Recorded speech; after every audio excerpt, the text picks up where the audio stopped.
All right, so for this game, we essentially have what is essentially both a sequencing kind of and a grouping setup. Essentially, we have a bunch of books that we have to put up across these three different shelves. Now, in terms of the setup, if you wanted to kind of line this up visually so you could see the bottom, the middle, and the top quite literally, you could have arguably just kind of turned this chart 90 degrees. So you could have done the same thing, but like this. And you kind of go from there. That said, though, personally, I prefer having the consistency of the chart always looking the same way, so I'm going to set it up this way. But there's nothing unreasonable about kind of flipping the chart 90 degrees. That's entirely a fair thing to do. Anyways, from there, the way that they list the shelves, we have top, middle, bottom, so we'll do the same. We'll have top, middle, bottom. And the elements, we have F, G, H, I, and then we've got K, L, M, O. Now, we also have a little bit of information on spacing. Every single shelf has to have at least 2 spaces there, which means we've kind of accommodated 6 out of 8 spaces. So that means that out of the elements that we have, we only have kind of 2 extra spaces that we're going to have to worry about. So I suppose what we could do is we could give those 2 extra spaces to one shelf. So you might have a shelf with 4 elements in it. Or those 2 extra spaces could maybe go to 2 different shelves. So you could have something like 3 and 3, perhaps. But I guess we'll get into that once we get into the rules. So the first rule tells us that we have to have more books on the bottom than the top. So the bottom has to have more than the top, which I suppose is sensible for a bookshelf. Now what that means, though, is that the bottom is now going to have at least 3, right? Because it has to have more than the top. In fact, and remember, you always want to think about spacing restrictions because they can really drive a game forward. The top shelf, it can't really have 3, can it? Because if you put 3 shelves here, then this would now have to have 4 shelves. That pushes you to 7, and you wouldn't be able to have another 2 in the middle. That would overload you. So that means that the top is actually locked. We can reserve that there are only 2 spaces on the top shelf. So that's kind of nice. In fact, in terms of spacing, what we can say now, this guy's locked, and then you have 1 more book that's going to shuffle around. So either you're going to have the extra book over here as a 4th for the bottom shelf, or you could have a 3rd book over here for the middle shelf. Anyways, let's keep going. I is on the middle. I guess that's good to know. We can lock I into place. Next, K has to be a higher shelf, so that means further to the left. So K is essentially earlier than F. O is higher than L, same kind of deal. O is further to the left than L. And lastly, F has to be together with M. So we kind of have to have this FM block. Except, wait a minute, this FM block obviously is not going to go on top, right? Because it has to be below the K. But if we put it in the middle, that's going to round out your 3 books, 1, F, and M, right? So that would lock out the middle completely. And then everything else will do whatever. And if you put it on the bottom, I guess it's not as restrictive, but still it's going to knock out 2 of 3 spaces. This is the kind of thing that might be worth exhausting. In fact, let's do that. We can say that either your FM block is going to go here, or your FM block is going to go there. And in both cases, the top shelf is done. Now, top scenario, we're done everywhere, right? So there's no more spaces to give away. In fact, we can go further, right? Because the K obviously has to go higher than the FM block, so that's going to lock in place. Oh, and wait a minute, O before L. So that means that since the middle is done, O before L has to be O on top and L on bottom, and that leaves us with G and H. We're going to round out the rest. So that's pretty good. Top scenario is completely resolved. What about the bottom scenario? So the bottom scenario, we have to have a K earlier than the FM block, so I guess that's still kind of flexible. O before L still gives us a little bit of movement. In fact, arguably K and O could both go in the middle, couldn't they? So yeah, I'm not sure we can do much more with this, but that's okay. Let's see what we can do with what we have. So the questions themselves, looks like we don't have an exclusion question, we just have a straight global, but as usual, we always do the first question first. So number 19 says, which of the following could be a complete setup on the bottom? And you know what? We kind of have this resolved. Either it's going to be LGH, let's see if we have that available, and we don't. Or alternatively, it's going to be FM plus at least something. So A is out. Answer choice B actually looks okay. H is flexible, so maybe we could have an H there. Answer choice C, no, we need an FM. Answer choice D, well, actually we have an FM. Can we have G and O there as well? And no, because O has to go higher than L. So that's not going to work.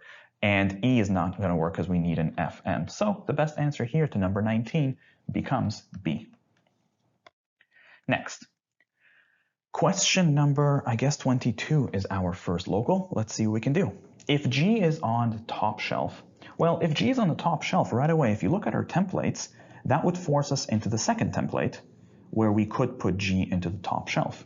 So G is going to have to go here. We know that there's only 2 spaces there. As usual, there's I over here and there's the FM over there with at least 1 more space. Can we do anything else right now? I mean, everybody else is kind of flexible, aren't they? I suppose we can take a minor step. We know that K and O, K has to be higher than the FM block and O has to be higher than L. So K and O are going to be somewhere around here, but they can't both fit in there. So at least one of them arguably is going to have to go into the middle. So I suppose that's something. They could also both go into the middle though, so we have a bit of flexibility there. Okay, you know what, yeah, let's see what we can do with what we have. The question asks, what could be a complete setup on the middle? I guess that's convenient. We're going to have I there with one of K or O. At least, actually, I guess we could have other people there, but at least we have to have I with K or O. So answer choice A is out. There's no K or O. B is out for the same reason. C is out for the same reason. D is looking good. Yeah, we can have I, K, and maybe throw in an L. If the L goes here, we just have to have the O on the top, which is okay. And answer choice E doesn't have an O or a K, so that gets rid of that. Best answer here is answer choice D for question 22. Next, question 23. Let's take a look. If L is on a higher shelf than H, so if L is higher than H, well, I suppose, first of all, that forces you into the second template again, because in the top template, that doesn't happen. We have L and H together. So first of all, we definitely know that we're going to have F, M here, and then I with at least 1 space there, and these guys are locked. Anything, oh yeah, of course, we also know that O has to go before L, so we can actually, this locks, right? O, L, H, I mean, there's only 3 groups, so it's going to have to be O on top, L middle, H bottom. And from there, can we do much more? I mean, K has to be higher than the FM block, but it could still go in the middle, perhaps. And then this maybe could be who's left. I guess it could be a G over here. So you know what? That's a bit flexible. Let's see what we can do. The question asks what must be true. Answer choice A. F and G are together, and we don't really know where G goes, so I don't see why. Answer choice B. G and H are together. Again, we don't know G. Answer choice C. H and M are together. Ah, there it is. H and M are definitely together. Best answer choice for question 23 is C. Next, back to the globals. Question number 20. It is fully determined where everything goes if which of the following is true. Basically, what would lock down the game? Let's take a look. Answer choice A. I and M are on the same shelf. Now, if we look at our templates, if I and, actually, yeah, that takes care of it. If I and M are on the same shelf, this template would not work because here they have to be on different shelves, which means that if they are together, we are stuck in this template, and conveniently, that template is already locked in place, which means we're done. Best answer to question number 20 is A. For the record, though, let's just take a quick look at the rest. Answer choice B. K and G are together. Now, if K and G are together, that would not work over here, so it would be the second template. But K and G potentially, we actually don't even know where they would go, because, I mean, it seems like they could go here, K and G, or they could go there. So even that's already still variable, so that wouldn't work as an answer. Answer choice C. L and F are together. Now, if L and F are together, again, this scenario would not work because they're separate. But in this scenario, if L and F are together, L would have to go over here. But everything else is still pretty flexible. O would have to go into one of these two. We still have quite a bit of maneuverability. Answer choice D. M and H are on the same shelf as each other. So if M and H are together, in fact, we've seen that happen right here. but we had flexibility. We still weren't sure where the G went or where the K went, so that wouldn't have been good enough. Answer choice E, H and O are on the same shelf as each other.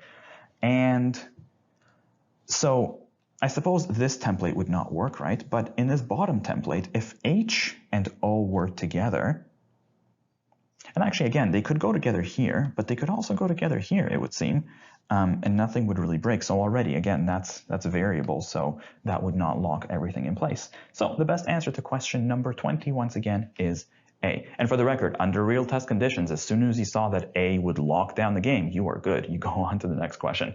Next, number 21. Which of the following must be true? Answer choice A, O is a higher shelf than M. Do we have to have O on a higher shelf than M? I mean, obviously in the first scenario it is, but what about the second scenario? Oh, wait, yeah.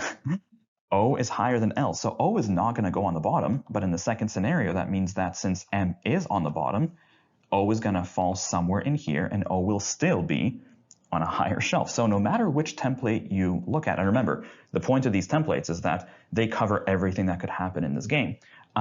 Either way you go, O will be on a higher shelf than M. The best answer to question 21 then is answer choice A. Just in case though, let's take a look at the rest. Answer choice B, K is higher than G. Does that have to be true? And no, because I mean in this scenario, for example, we had G on the top shelf, so that certainly didn't have to be true. Answer choice C, I is higher than F. Did that have to be true? And no, in this template they are together, so I doesn't have to be a higher shelf. Answer choice D, G is higher than O. And no, in this scenario and in this template, we could have had O on the top shelf, so that doesn't have to be true. E, F is higher than L. And no, in this template, F was on the bottom shelf, so it certainly didn't have to be higher than L. So once again, best answer here is A.